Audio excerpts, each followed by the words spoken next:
Class 10-এর life science দ্বিতীয় অধ্যায় জীবনের প্রবমানতা। তোমরা সবাই মন দিয়ে শোনো আর লেখো, আর সবাই লাইক অ্যান্ড সাবস্ক্রাইবটা কিন্তু অবশ্যই দিয়ে দিও। পরাগযোগ কাকে বলে? যে প্রক্রিয়ায় ফুলের পরাগরেণু একই ফুলে বা একই গাছের অন্য ফুলে বা একটি প্রজাতির অন্য গাছের ফুলের গর্ভমুণ্ডে স্থানান্তরিত হয় তাকে পরাগযোগ বলে। এটি দু প্রকারের। তাহলে স্বপরাগযোগ ও ইতর পরাগযোগের সুবিধা ও অসুবিধা লেখো।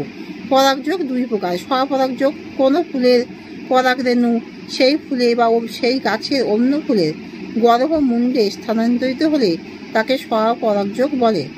বাহকের দরকার হয় না, অপত্য জীবের নতুন বৈশিষ্ট্য উৎপন্ন হয় না, সুবিধা একই বৈশিষ্ট্য বজায় থাকে। অসুবিধা উন্নত প্রজাতির সৃষ্টির সম্ভাবনা থাকে না। ইতর পরাগযোগ কোনো ফুলের পরাগরেণু একই প্রজাতির অন্য গাছের ফুলের গর্ভমুণ্ডে স্থানান্তরিত হলে তাকে ইতর পরাগযোগ বলে। সুবিধা অপত্যে নতুন বৈশিষ্ট্য উৎপন্ন হয়, অপত্যে নতুন বৈশিষ্ট্য উৎপন্ন হয়, অপত্যে রোগ প্রতিরোধ ক্ষমতা বেশি হয়। অসুবিধা বাহকের উপর নির্ভরশীল বলে পরাগযোগ অনিশ্চিত হয়, রেণুর অপচয় হয়। মাইক্রোকাইনেসিস কাকে বলে? উদ্ভিদ প্রাণীকোষের সাইটোকাইনেসিস বর্ণনা করো। নিউক্লিয়াসের বিভাজনের পর সাইটোপ্লাজমের বিভাজনকে সাইটোকাইনেসিস বলে। উদ্ভিদ কোষের সাইটোকাইনেসিস। উদ্ভিদ কোষে কোষপাত বা সেল প্লেট গঠনের মাধ্যমে এই সাইটোকাইনেসিস সম্পন্ন হয়। টেলোফেজ দশার শেষের দিকে মাইক্রোফিলামেন্ট নামক তত্ত্বগুচ্ছ বিষুব অঞ্চলে জমা হয় এবং একটি প্যাচেলের মতো গঠন তৈরি করে যা ফেরাকমোপ্লাস্ট নামে পরিচিত। এর সঙ্গে গলগি বডি ভেসিকেল যুক্ত হয়ে কোষপাত গঠন করে। কোষপাতের উভয় পাশে বিভিন্ন রাসায়নিক পদার্থ সম্মিলিত হয়ে কোষ প্রাচীর গঠন করে।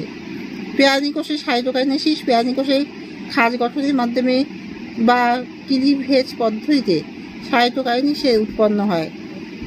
টেলোফেজ দশায় কোষের মধ্যবর্তী স্থানে দুই পাশের কোষপর্দা সংকুচিত হয়ে খাঁজ তৈরি করে। এই খাঁজ একে অপরের দিকে এগিয়ে আসে এবং পরস্পরের সঙ্গে মিলিত হয়, ফলে কোষের সাইটোপ্লাজম দুটি ভাগে বিভক্ত হয় এবং দুটি অপত্য কোষ সৃষ্টি করে। ডিএনএ রাসায়নিক উপাদানগুলি উল্লেখ করো। ডিএনএ রাসায়নিক উপাদানগুলি হল নাইট্রোজেন বেস, যথা নাইট্রোজেন বেস পিউরিন, যথা অ্যাডেনিন অজাফল আকার অ্যাডেনিন ও গুয়ানিন।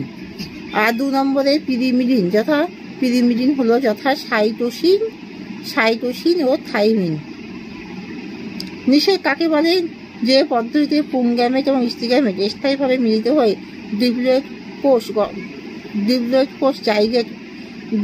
কোষ জাইগোট গঠন করে নতুন জীব সৃষ্টি করে তাকে নিষেক বলে। তাহলে এখানে কিন্তু শেষ করলাম।